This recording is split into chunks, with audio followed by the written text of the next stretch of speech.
পশ্চিম বর্ধমান জেলার আসানসোলে কেন্দ্র সরকারের আনা 4টি শ্রম কোড আইনের বিরুদ্ধে 10টি কেন্দ্রীয় ট্রেড ইউনিয়নের পক্ষ থেকে 12 ফেব্রুয়ারি সাধারণ ধর্মঘটের ডাক দেওয়া হয়েছে।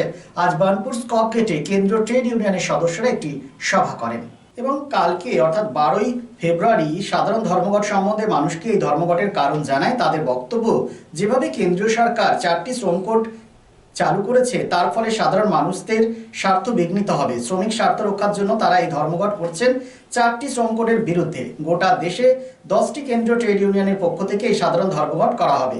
তাদের বক্তব্য যে যদি কেন্দ্রীয় সরকার তাদের দাবি মান্য না করে তাহলে আগামী দিনে তারা আরো বৃহত্তম আন্দোলনের পথে হাঁটতে নামতে বাধ্য হবেন।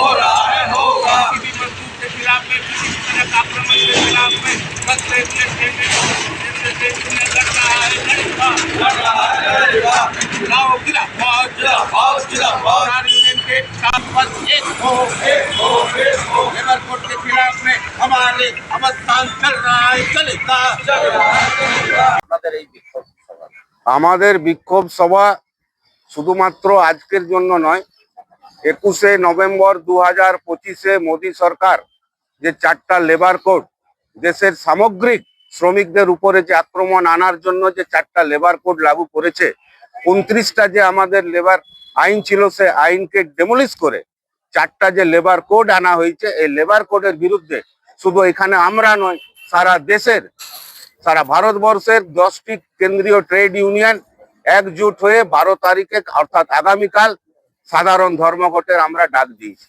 কারণ এই লেবার কোডের মাধ্যমে আমরা দেখতে পেয়েছি যে লেবার কোড যদি লাগু হয়ে যায় 1 এপ্রিল থেকে, প্রত্যেকটা শ্রমিকের কারো কাজের গ্যারেন্টি থাকবে না, কাজের কোনো সময়সীমা থাকবে না, তার পিএফ এর কোনো গ্যারেন্টি নাই, তার সামাজিক সুরক্ষার কোনো গ্যারেন্টি নাই।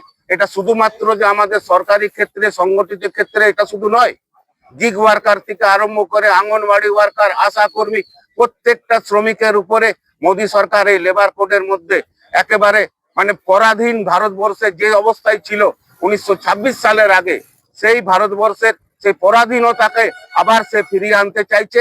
তার বিরুদ্ধে আজকের এই লড়াই, আমাদের এই অবস্থান।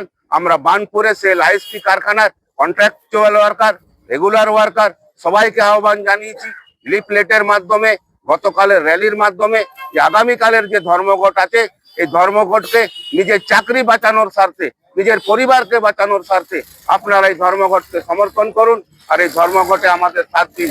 এবং এই অবস্থার দাঁড়িয়ে আজকে আমরা সারাদিন ধরে এই স্কপ গেটের মোড়ে সকাল থেকে নিয়ে সন্ধ্যা অবধি আমরা এখানে ধর্ণা অবস্থান করব। अनुमति लिए बिना किसी से बात किए किसी भी वक्त इंडस्ट्री को बंद कर देंगे और देश की जितनी भी बड़ी बड़ी इंडस्ट्रियां हैं, जितनी भी प्रॉफिटेबल इंडस्ट्री है, जितने भी कारखाने नफे में चल रहे हैं, वो बड़े बड़े समाजदारों लोगों के हाथों में भेज दिए जा रहे हैं, उनको प्राइवेट कर दिया जा रहा है और उसकी कोई गारंटी है नहीं है। ये सरकार श्रमिकों की सरकार नहीं, ये सरकार पूंजीपतियों की सरकार है। ये सरकार ने पूंजीपतियों को लाभ कराने के लिए इसी तरह से यह कानून सोच समझ कर बनाया है कि किस तरह देश की पूरी इंडस्ट्री को खत्म करना है, मजदूरों को असहाय करना है। ये मजदूर विरोधी सरकार है। हम काले कानून का और इस सरकार का इस मंच से हम खुलेआम विरोध करते हैं और आने वाले दिनों में आपसे आग्रह करते हैं कि 12 तारीख को जो हमारी हड़ताल है 12 फरवरी को, उसको आप सफल बनाएं और इस सरकार को एक मुंहतोड़ जवाब दें। उनको पता होना चाहिए कि ये कानून को कोई देश में मान नहीं रहा। इस कानून में अभी इन्होंने जो एक नया प्रावधान लाया है, अमेरिका के साथ एग्रीमेंट किया है, उसमें इन्होंने किसानों के अनाज तक, इंडस्ट्री के सामान तक सबको बिना टैरिफ के, 0 टैरिफ पर वो अमेरिका को दे देंगे। अमेरिका का जितना सामान आएगा इंडिया में बिक्री होने, वो 0 टैरिफ में बिक्री होगा और मेरा जो सामान देश का जाएगा उसके यहाँ उस पर वो 18% टैक्स लेगा, 25% टैक्स लेगा। साथियों, अगर अनाज वहाँ कम दाम में मेरे हिंदुस्तान में आने लगेगा तो मेरे किसानों का सामान कौन खरीदेगा? अगर कम दामों पर चाइना और अमेरिका से सामान यहाँ आने लगेगा तो मेरा बनाया हुआ इस कारखाने का सामान कौन खरीदेगा?